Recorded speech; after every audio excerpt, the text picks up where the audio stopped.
జీవితంలో చెట్లు ఎంతో ముఖ్యమైన పాత్రను వహిస్తాయి. మనం ఆహారం, గాలి, నీరు మరియు ఆధారాలను అందిస్తాయి. కానీ మనం చెట్లను నరికేయడం వలన మనం మన ఉనికినికి దూరం అవుతున్నాం అనేది ఒప్పుకోవాల్సిన నిజం. ఇలాగే చెట్లను నరికేస్తూ ఉంటే మన భవిష్యత్తులో ఆక్సిజన్ కోసం, నీడ కోసం, గాలి కోసం చలించే దుస్థితి వస్తుంది. ఇదే విషయాన్ని మా స్నేహితులు మీ అందరి ముందు ఒక చిన్న నాటక రూపంలో ప్రదర్శించబోతున్నారు. సరే అక్క, ఈరోజు పైసలు ఎట్లా? చూద్దాం రా తమ్ముడు, ఈ పైసలతో మన అమ్మ నాన్నలకి పెద్ద మేడ కట్టిద్దాం. సరే మచ్చ, నేను వస్తా. హలో హలో ధన్వి, నీ బిల్లు అంత అయింది. ఫోన్ పేనా, హ్యాండ్ పేనా? అర్థం కాలే. అది కూడా తెలియదా? ఫోన్ పే అంటే ఫోన్తో చేసేది, హ్యాండ్ పే అంటే చేతితో ఇచ్చేది. అరే అసలు నీకు పైసలు ఎందుకు ఇవ్వాలి బాయ్?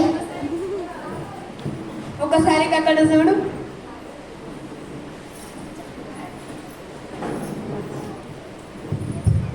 అక్క బాగా ఎండ కొడుతుంది, ఇక్కడ కూర్చున్నా. సరే.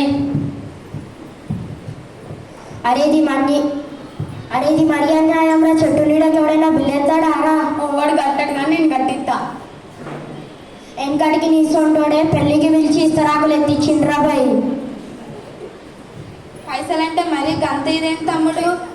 చెట్టు నీడకి ఎవరైనా బిల్లు వేస్తారు.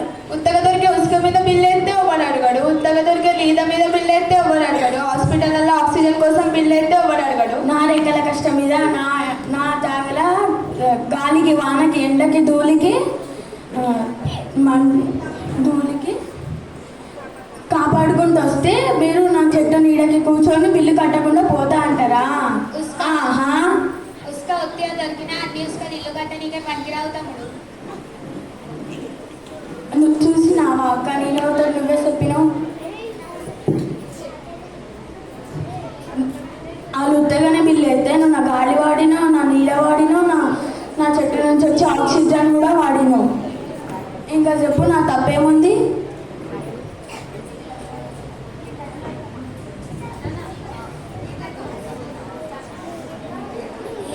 నేను అనుకుంటే ఊరిని మొత్తం అడిగేసి పడేసా. నేను అనుకుంటే ఊరిని మొత్తం అడిగేసి పడేసా. అడవిలోనే వాడు, అడవిలోనే ఉంది. ఎవరు వద్దన్నారు? ఇన్ని రోజులు మొక్కలు పెట్టడానికి చేతగాలేదు, కానీ ఇప్పుడు మాటలు మాట్లాడుతున్నావా? మూతపరి మాటలు మాట్లాడుతున్నావా? ఆ చెట్లు గ్రామ పంచాయతీలు పెడతారు కదా తమ్మి, మరి అంతా తీసి పారేసినట్టు మాట్లాడుతున్నావు. వాటిని కాపాడేది ఎవరు? అది కూడా వాళ్ళే చూసుకుంటారు. వాళ్ళు చూసుకుంటారు సరే, వాటికైతే పొద్దంతా కాపాలైతే ఉండరు కదా. అంటే అక్క చెట్లన్నీ చచ్చిపోతాయా? చచ్చిపోవు, చంపేస్తున్నాం మనమే. రాను రాను అప్పుడు మా భూమిపై చెట్లు ఉండేవని చెప్పుకోవాల్సి వస్తుంది. రాను రాను ఆక్సిజన్ సిలిండర్ను మన వీపుపై వేసుకొని తిరగాల్సి వస్తుంది. అవును ఈశ్విత, మీ ఇంట్లో మొన్న కోత వస్తే చేతికి ఏది దొరికితే దాంతో తరిమి కొట్టినామంట. నట్టింట్లోకి వస్తే కొట్టారా? కోపం అయితే బాగానే వచ్చింది, కానీ ఆమె ఎందుకు వచ్చినా జర ఆలోచన చేసినావా? ఆలోచన అంటే ఏం చేయాలా? ఇంట్లోకి రాకుండా ఇల్లు మొత్తం జాలి కట్టుకొని కూర్చోాలా? చెట్లు, చెరువులు ఉంటాయి, అవి మీరు పిలిచినా కూడా మీ ఇంటికి రావు. దానికోసమని మంది నీళ్ళ పూట పూల పండ్ల కోసం తిరగమంటావా? ఒకటి తిరగమంటూ నిన్ను 40 రూపాయల చాక్లెట్ నర్సరీలో ఇస్తే హైబ్రిడ్ చెట్లను 4-5 ఇస్తాడు. అవి కొను 4. అయితే వాటి కోసం మా కడుపుని చంపుకోమంటావా? వాటిని ఎట్లనో అట్లా. ఫస్ట్ నువ్వు ఆరోగ్యంగా ఉండాలిగా. ఆక్సిజన్ లేని ఎట్లా బతుకుతో ఒక మామిడి చెట్టు మనకి 5 ఏసీలతో సమానం. బొచ్చడంత ఆక్సిజన్ వస్తుంది. అప్పుడు పండ్లు కోతులకి, నీనాగాలి మనకు. అవును. సరేరా విషయాన్ని కాడ నుంచి మేము మీడియం చెట్టులు పెడతాం. సరే, కానీ డబ్బులు ఇచ్చేదానికి ఇక్కడ నుంచి కలిదేదేలే. అరే మంచి మాటలు చెప్పి పైసలు అడుగుతాయిందిరా బాయ్.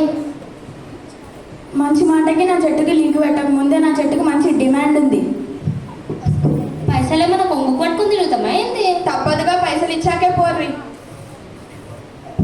నేను ఫోన్ పే చేస్తా. అక్కడికి రా, బ్యాగ్ తీసుకురాపు.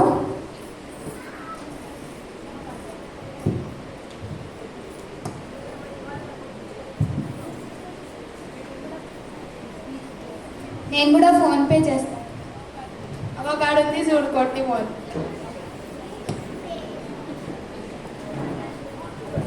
Thank you.